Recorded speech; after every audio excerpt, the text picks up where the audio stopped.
At exactly midnight, the massive iron gates of Richard Lawson's mansion creaked open on their own. The sound echoed through the quiet neighborhood of Lekki, Lagos. People who lived nearby swore they often heard footsteps pacing the marble floors inside, even though no one was ever seen entering or leaving. For 10 years, no one had ever seen Richard sleep.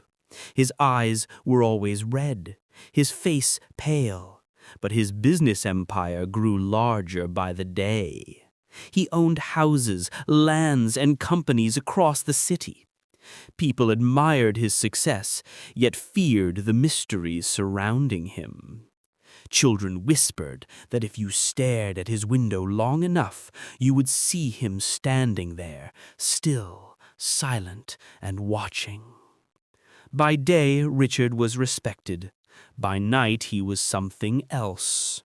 Every midnight, he locked himself inside his study.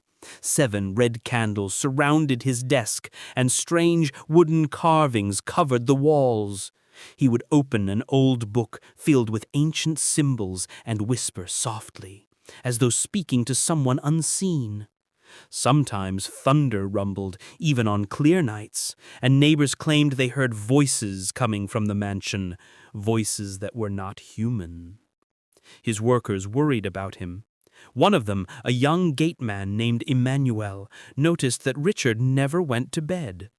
All the lights in the house stayed on till morning.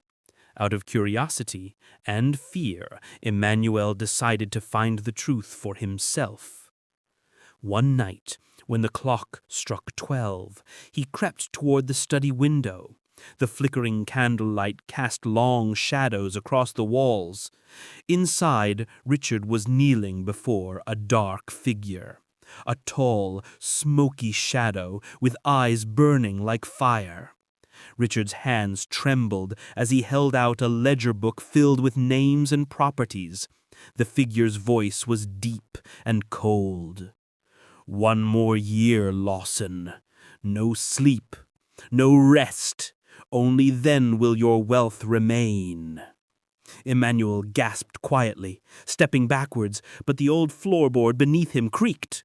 Richard's head turned sharply toward the window, his red eyes locking on Emmanuel's terrified face. In that moment, Emmanuel saw it, the price of Richard's wealth. His sleeplessness was not a medical condition. It was a curse, a trade. By morning,